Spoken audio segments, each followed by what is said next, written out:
తెలుసండి, కన్నీళ్లతో విత్తువాడు, గట్టిగా చెప్పు, కన్నీళ్లతో విత్తువాడు సంతోష గానములతో పంటను సమకూర్చుకుంటాడట, పంటను సిద్ధం చేసుకుంటాడట. అందుకని ఇస్సాకు అది మనసులో పెట్టుకొని దేవుని పాదాలు పట్టుకొని అతడు సేద్యము చెయ్యాలి అనుకున్న ఆ పొలములో మోకరించి భార్య భర్తలు ఇద్దరు ఎలుగెత్తి ప్రార్థన చేస్తున్న, దేవా ఈ ప్రాంతంలో మేము అవమానపరచబడకూడదు, ఈ ప్రాంతంలో మమ్మల్ని ఆశీర్వదిస్తానని చెప్పావు కదా, నిశ్చయముగా ఈ ప్రాంతంలో మేము ఆశీర్వాదకరంగా నిలబడాలి, దీవెనకు నాంది పలకాలి, ఈ కరువు దినాల సమృద్ధిని మేము చూడాలి, నువ్వు ఏం చేస్తావో తెలియదు అని కన్నీరు కారుస్తూ ప్రార్థన చేస్తుంటేనండి ఈ పొలం మొత్తం దేనితో తడపబడుతుంది. నాకు ఇంకొక డౌట్ వచ్చింది, నాకు డౌట్ బాగా వస్తుంది బైబిల్ చదివేటప్పుడు. ఇంకొక డౌట్ వచ్చింది, వీళ్ళిద్దరు భార్యాభర్తలు కలిసి ఏడుస్తుంటే ఆ రెండు ఎట్లున్నాయే, ఆ రెండు ఎట్లు యజమానుల వైపు యజమానురాల వైపు చూసాయి. చూచిన మరుక్షణం వీళ్ళిద్దరు ఏడుస్తుంటే ఒక ఎద్దుతో మాట్లాడుతుంది. ఎద్దు ఎట్లా మాట్లాడుకుంటుంది అంటారా మీరు? మాట్లాడుకుంటే ఎట్లా ఉంటుందో చెబుతున్నా మీతో. ఒక ఎద్దుతో మాట్లాడుతుంది. హలో ఎద్దా, సరే రెండు పేర్లు పెట్టుకుందాం. మార్కన్నా, లూకన్నా. ఎవరు? మార్కన్నా, లూకన్నా. ఈ మార్కన్న లూకన్నతో అంటాడు, ఇదో లూకన్నా, మన యజమానుడు ఏడుస్తుంటే మనం ఎలా ఊరుకుంటాం?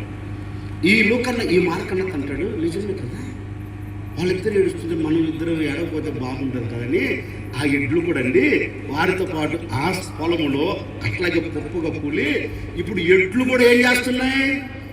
ఎడ్లు ఏడ్చి చూడలేదు మీరు? ఆ మధ్య సోషల్ మీడియా అలసలు చేసింది, ఒక రైతు చనిపోతే ఎద్దు వెళ్ళి చొక్క పట్టుకొని లాగు కేకలు పెట్టి ఏడుస్తుంది, కళ్ళ నీళ్ళు గారిపోతున్నాయి. ఎద్దు ఆడవాళ్ళని దానికి లేదండి. యజమాను చనిపోతే దగ్గరికి వెళ్ళి చొక్క పట్టుకొని ఏడుస్తుంది అది ఎద్దు అరుపులతో.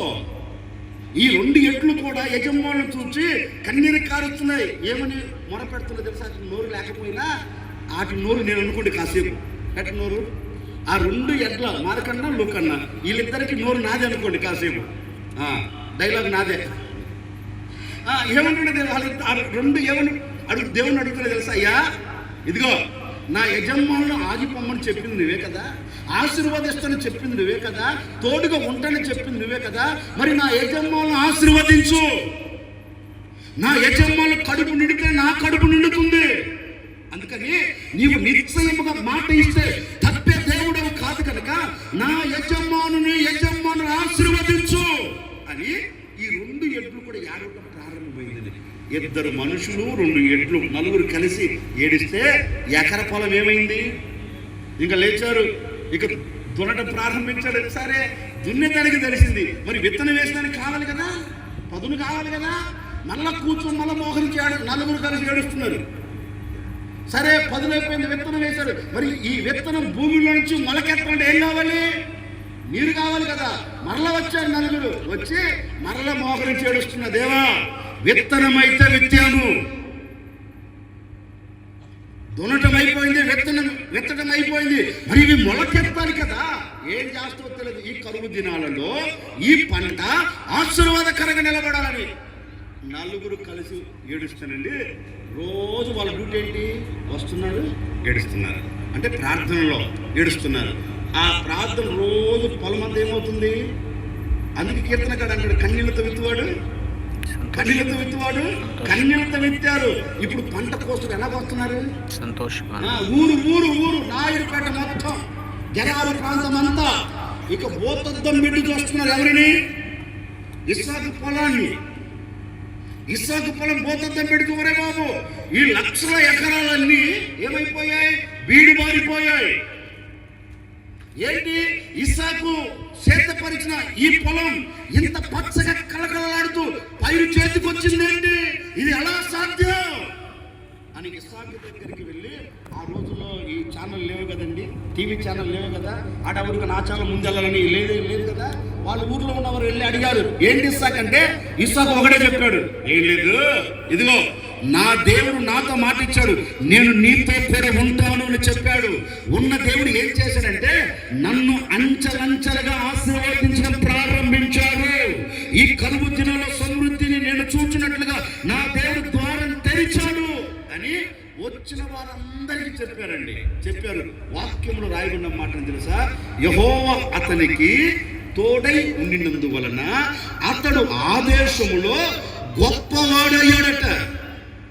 అతడు ఆ దేశంలో ఆశీర్వాదానికి నాంది పలికాడంట. ఎవరు తోడుండబట్టి? యేసుక్రీస్తు అతనికి తోడు ఉండబట్టి అతడు చేస్తున్న ప్రతి చేతి పనికి ఏం కలిగింది?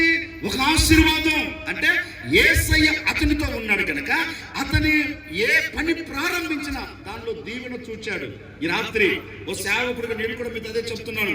నీ చేతి పని విషయంలో అడుగులు వేస్తావో, ఇదిగో ఈ జూన్ మాసంలో ఒకవేళ నువ్వు వ్యవసాయాన్ని ప్రారంభిస్తున్నావేమో, ఒకవేళ నీ బిడ్డలు విద్యారంగంలో అడుగు పెట్టబోతున్నారేమో, ఒకవేళ నీవు ఏ చేతి పని చేయాలని ఆశతో, వ్యాపారం చేయాలని ఆశతో అడుగు పెట్టాలని ఈ జూన్ మాసంలో నిర్ణయం తీసుకున్నావేమో, నాకు తెలియదండి.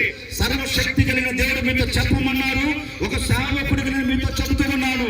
ఈ సంవత్సరం ఈ జూన్ మాసంలో నీవు ఏ పని ప్రారంభించాలి అని కోరుకున్నా, ఏ వ్యాపారం ప్రారంభించాలని కోరుకున్నా, ఏ వ్యవసాయం నువ్వు చేయాలని ఆశపడుతున్నా, నా ప్రభువైన యేసుక్రీస్తు యాకోబుకు తోడై ఉన్న ఆ దేవుడే, ఇస్సాకుకు తోడై ఉన్న ఆ దేవుడే ఈ మొదటి రాత్రి సభలో పాలు పొందిన ప్రతి ఒక్కరికి నా ప్రభు తోడై ఉండి అంచెలంచెలుగా ఆశీర్వదించబోతూ ఉన్నారు.